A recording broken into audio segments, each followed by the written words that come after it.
do this. Yep, sure. Just to agent on the phone. Yeah, thanks. Call me back. Cheers. So that's my PA. Do we need to clear any? Yeah, we just clear a few. Yeah. Before we. And then we.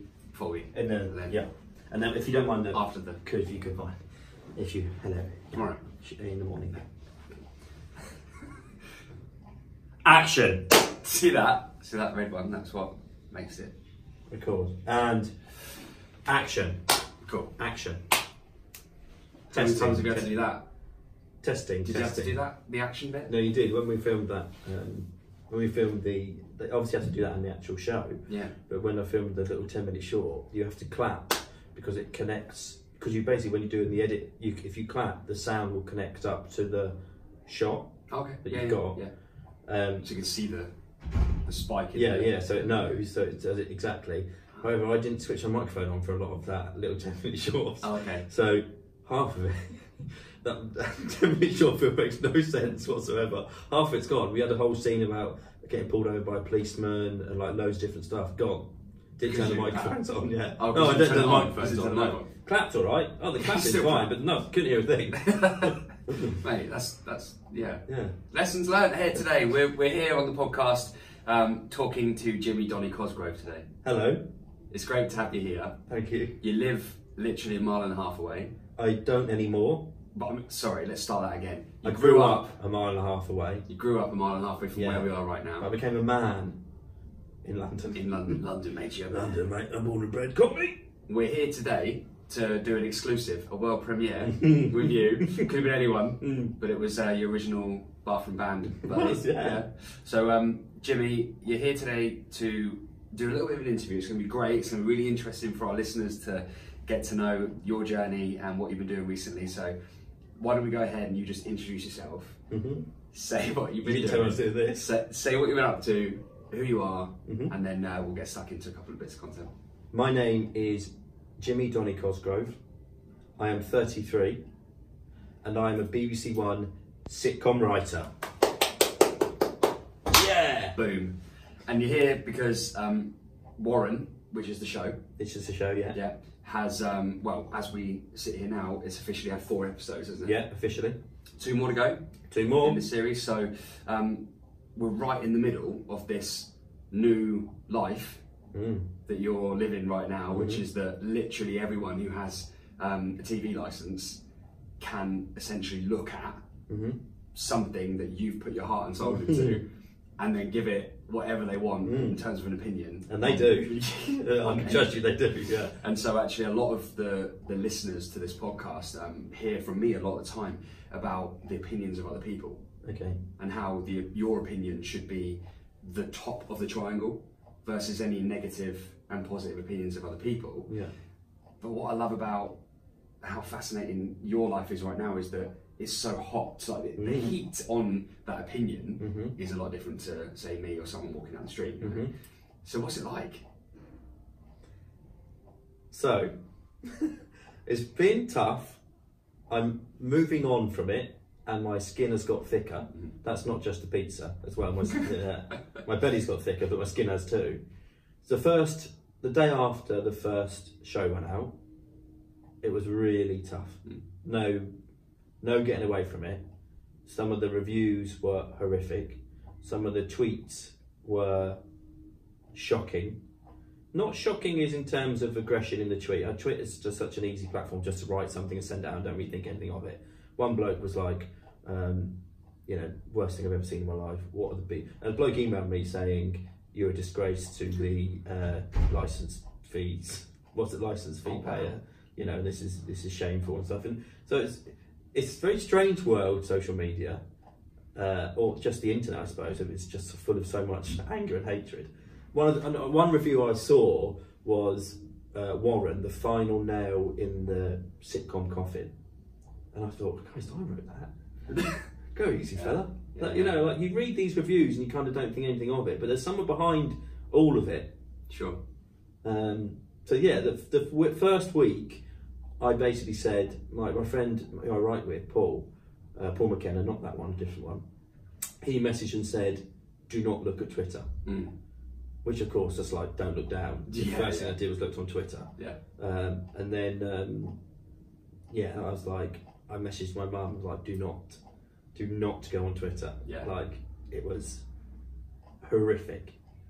But those that stayed around, you go on Twitter now, you wouldn't think it was hated. They love it.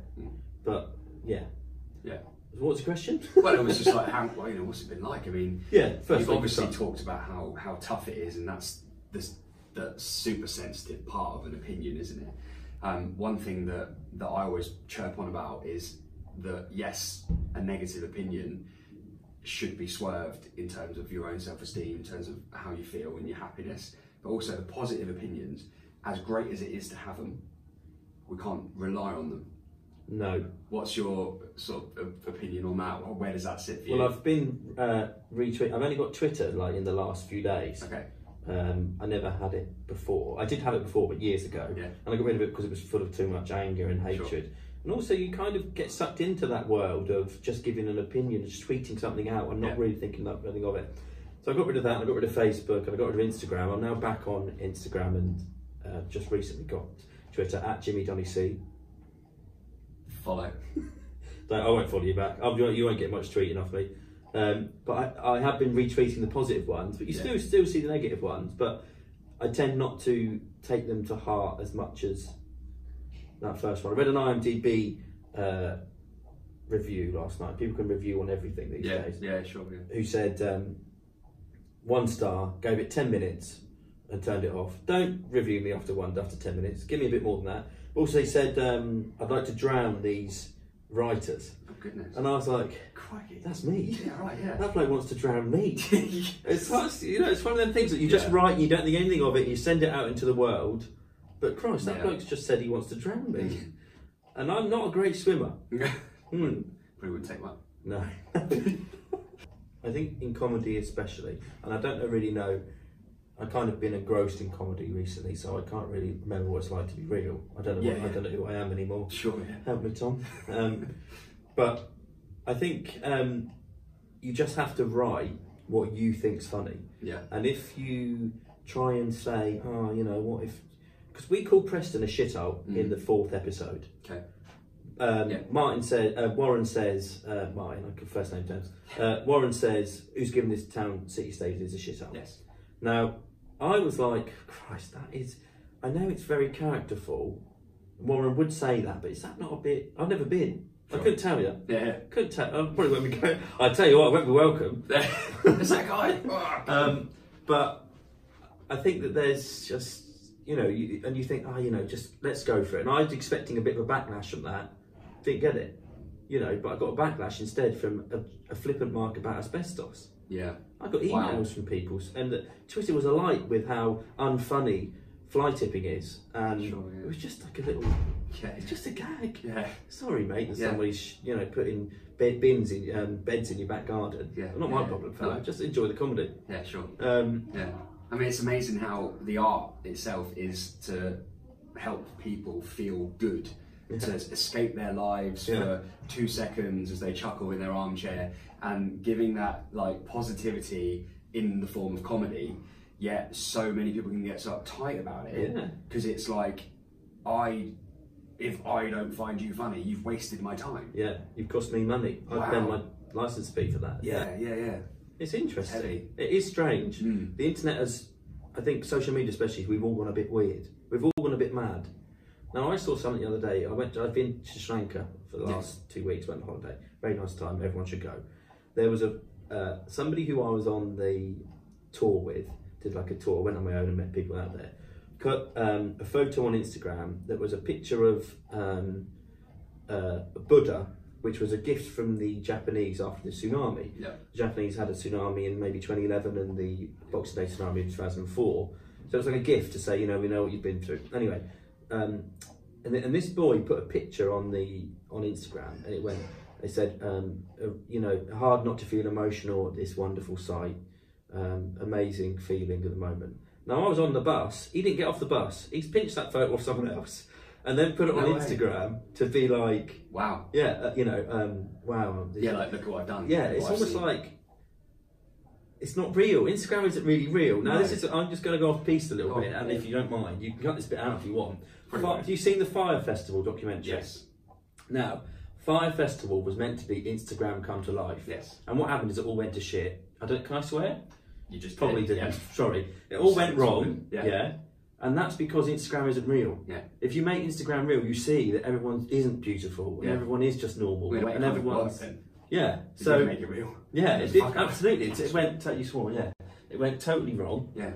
And that's why I kind of use Instagram more as a let's just have a laugh here, rather than God, I look beautiful here. Sure. Because that's very rare. I look beautiful on Instagram. They're heavily filtered. They really are. Sometimes I look at it and think, well, I've filtered that so much, that's not even me. You've always been the funny guy, right? At what point did you think, because your life's been from school, college, into university. Didn't go to college. Straight into university after a bit of work and... Yeah, so let's go at 16. 16. 1 GCSE. 1 GCSE, what was B in drama. Drama. The rest were all clues there, isn't it? E's. Okay. I got a D. I got a D in RE because I like Mrs. Smith. Okay. So shout out. Yeah, enjoy that, Maureen. Let us know. I'm stunned if she listens to this. I don't know. She might be dead for all I know. Hope not. Lovely lady. The RE, so she'll be up. Cut this out. You can't use this. Right. No. So I left school at 16. Yeah. 1 GCSE drama. The rest were all a fail. I think they're not called a fail, but you don't. A pass is a C plus, maybe. It depends. I think what. I think it was in my day. Okay. In my day. Yeah. And then I started to work at the Little Chef in Andover. Yeah. On the way back into Andover. Yeah. Worked there for 2.5 years. Reached the dizzy heights of chief griddle supervisor. That's cool. Yeah. And then CGS. Yeah. £5 an hour, which was quite good in those days, and I reckon it's probably not bad now, to be honest. I'd be happy with that. And then went and worked for the OAD at the DLO building in Andover. Did that for nearly 4 years. And in 2006 or 7, I'm trying to think when I started uni. 07, I think it was. Yeah. Went on holiday to Magaluf with the lads. Yeah. Bought Peter Kay's autobiography for the plane and the beach. Yeah. Read it, laughed, and I thought, I could probably do this. This is actually quite funny, but I don't think I could not do this. So then and he'd done a course in comedy at Manchester Uni. Went home, Googled comedy course, and it came up as a degree in Southampton. Well, yeah. So I was like, well, I might as well apply. And I don't know if you've ever tried to apply to get into uni with 1 GCSE. They don't like it, right? You have to fill out the CGS card. Yeah, don't worry. Yeah, I took my food hygiene certificate and said, oh, come on.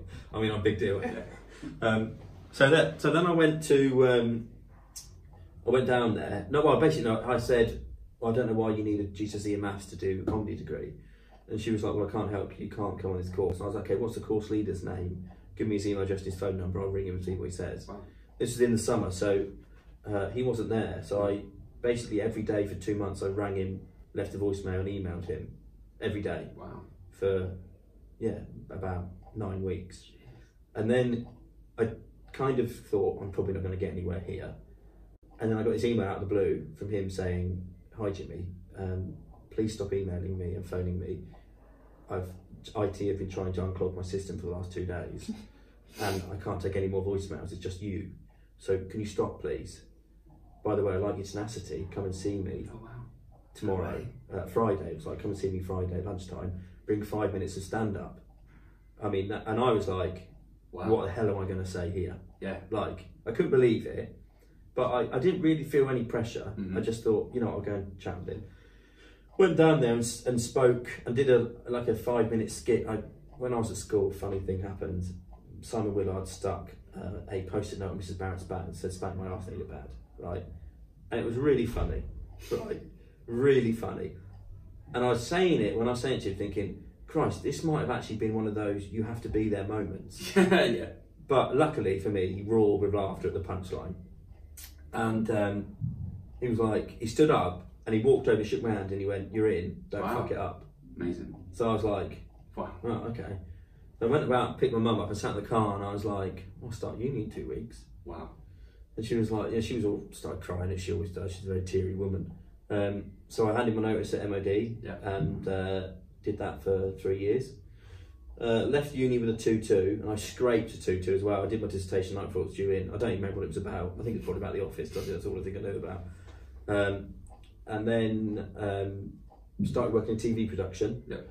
And I kind of in my head had an idea that I would walk into TV production, they would go, this guy's a genius, let's sign him up. And it wasn't like that at all. Right. Because everyone that works in TV production wants to be in front of the camera. Sure, yeah. They just don't say it. But I went in and went, well, I used to be in front of the camera. And everyone went, get out of here. Right, okay. So I was chased out of TV. Yeah. And then started doing sales.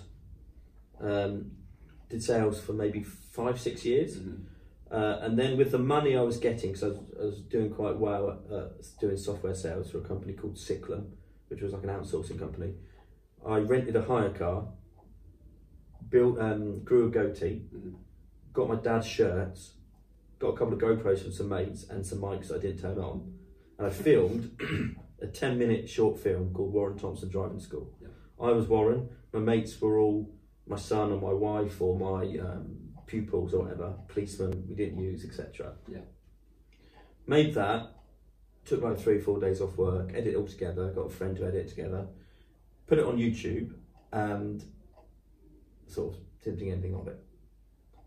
Am I rambling? No, this is literally the life story. Yeah, it's good. Keep listening, guys, and keep watching. Keep listening. Keep listening. Yeah. Something. Don't turn off. Yeah, don't turn off because it's not. He's rambling, but he does ramble. That's good.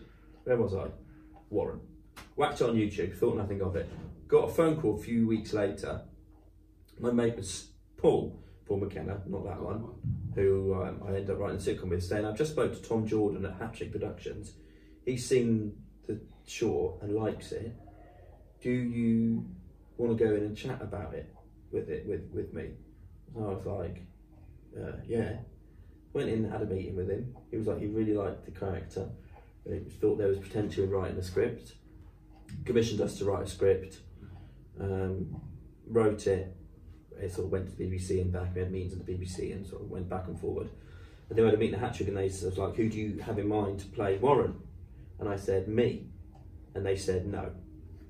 And I said, sorry? And they went, it's not going to be you. So I was like, right, okay. So the conflict in me was, well, I'm not doing it, then it's not going to be me. Yeah. But the reality was, you've got a good opportunity, you should probably just let somebody else do it. Somebody's like, proper. So we sent it off to Martin Clunes. Yeah. But it was with the idea of, they kind of said, we're probably not going to send it to Martin because he doesn't want to do another sitcom. He said quite openly to everyone that he meets, he's done comedy, he's done his time with comedy, he enjoyed it, he doesn't want to do any more, he wants to do drama. Sure. So we were like, oh, I'll send it anyway because he'd probably be quite good as a role. Anyway, he like read it and then phoned back and like phoned Jimmy Wellwell, who's head of Hattrick, in an hour and was like, really? This is really funny, I don't want anyone else to do it. I'll do it. We did a pilot. Did a pilot in early 2018. I'd quit my job by then. Yeah. And then he got commissioned by the BBC, went to the BBC. That's episode 1 is actually the pilot. Sure. Went to the BBC and then they commissioned the series over the weekend. And then we made the series last year. It took about a year to write the whole thing and then made the series last year and it came on the telly 27th of February. Amazing. 1 GCSE. 1 GCSE. Don't need school. Don't go to school, kids. there's the message. I didn't know about the story getting into that uni course. Oh yeah. And how what I do know is after the uni course, when it was quiet, and you were working, and you probably at some point thought, "What am I going to do here?" I gave it up. Yeah. To do sales. Yeah. And I knew that. I mean, that in itself is a struggle and a lesson of how you manage to turn that around through persistence and basically backing yourself and your art and your ability. But to get the opportunity in the first place, most people would just go, I can't do that. I haven't got this, that and the other. But you've shown that if you want it enough, you can make it happen. And now fast forward X amount of years and you're 2 episodes to go on your first debut BBC commissioned comedy. Yeah, I think, yeah, I suppose when you put it like that, it's a bit mad, isn't it? Yeah, well, you should like give yourself a massive pat on the back because, we talked earlier about the opinions and your opinion and everyone else's. like that's your life. So yeah, like Warren's your art, but your life to get to that no one can take anything away from that. No. And that's awesome. Yeah. Thank you, Tom. You're very welcome, Jim. So what would you what advice would you give to anyone out there who knows, like you knew, inside, like you've got something you want to do, and you're getting knockbacks? What would you say to them? Well, you know, I jacked it in, so I can't say don't jack it in, but I think make your own luck. You know, whether it's being a PT, whether it's making a sitcom, whatever it is, I made my own luck by making this 10-minute short film. Yeah. And I think I got extremely lucky with Martin and with, you know, Hat-Trick, and they believed in us, and Martin liked the script. So we all, you know, there's no doubt that a lot of luck is involved, but I did make my own luck by starting it off and going, okay, there's a character here, you know, that we've come up with that could be quite good. So give up if you want to. But you know, that's true, you know, like I gave up, there's no doubt about it. It's only because I worked at Sitcom and I met a really nice man who was my boss, who basically was like, why do you want the job? And I was like, I don't really, I want to be an actor, but it's not working out, so I think I'd be quite good at this. And he, I mean, I did quite, maybe not so blunt, probably did say it that bluntly, but he basically went, well, I'll give you 5 auditions a year. If you work hard here, you'll be rewarded by doing 5 auditions a year. So I kind of got lucky with him as well. The whole thing just kind of I got very, very lucky, and there's no getting away from that. It's not because of skill, it's a lot of luck. Well, yeah, I mean, you make your own luck, right? You make your own luck. You've got to show up. You've got to say the right things. Yeah. Instead of just nodding and being like a quiet, suppressed version of yourself. If you hadn't made those conversations, you haven't said those things, it wouldn't have opened the door in his head. Yeah. So you know, it's a chain of events, isn't it? Well, yeah, it's interesting. I said the same thing to a bloke in an interview about 3 weeks before.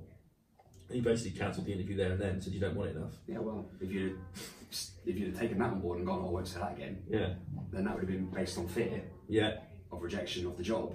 You wouldn't have got it, and it wouldn't have happened. Yeah. So, yeah, powerful. I mean, anyone who's supposed to do something, these success stories, no matter what it is, there's always these, and that's what I'm so fascinated about. Yeah, I think the comedy industry is full of a lot of Oxbridge students. There's a big theatre there, and like a comedy group that they all kind of do. So it's full of a lot of people that are very well off and don't really have to worry about getting a real job and just do comedy the whole time.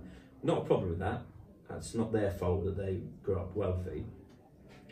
But because of that, I do feel that sometimes the working class man from Andover that doesn't really get an opportunity because they have to work. So, you know, I mean, I was working full time then writing a sitcom in the evenings in a pub. So I just think go for it. Yeah. Go for it. Yeah. And if it doesn't work out, go for it again if you want to. If you can't be bothered, don't. Yeah. We've got those chairs in our dining room at home. They're yours. Are they actually? I don't. They actually might be. What a great way to end. Yeah, I think they are. Why are they? Because you did the Jamie thing. They actually gave. I think your mum and dad were like, we don't need them anymore. Oh. I genuinely think they were yours. Well, there you go. I thought they'd be done for some sort of event you'd have done. No, I'm pretty sure that they were given to us by someone, so quite possibly. There you go. Well, isn't Jim, what an end. What an end. That's how we end. How long was it? Yeah, it's bang on about 20 minutes. Good. Well, I hope you enjoyed it, guys. Please follow me on Twitter at JimmyDonnyC. Follow me on Facebook, Jimmy Donny Cosgrove. Follow me on Instagram, Jimmy Donny Cosgrove. Go on the website, jimmydonny.com. And most importantly, Warren, because you won't ever hear from me again if I don't get a second series. Yeah, and it's totally reliant on viewing figures. So if you've watched it once, go on iPlayer and watch it again. Thanks, Jimmy. Really appreciate you being here today. Thank you, and thank you, listeners. This has been great. I've imagined this moment for years. Both of us doing our thing, getting together and making this happen. World exclusive. You're looking very chesty. You've been working chest. I've got a padded jacket on. Oh, right. But I appreciate that. But yeah, Jim, thank you. God bless you. Sick. Sick. Oh.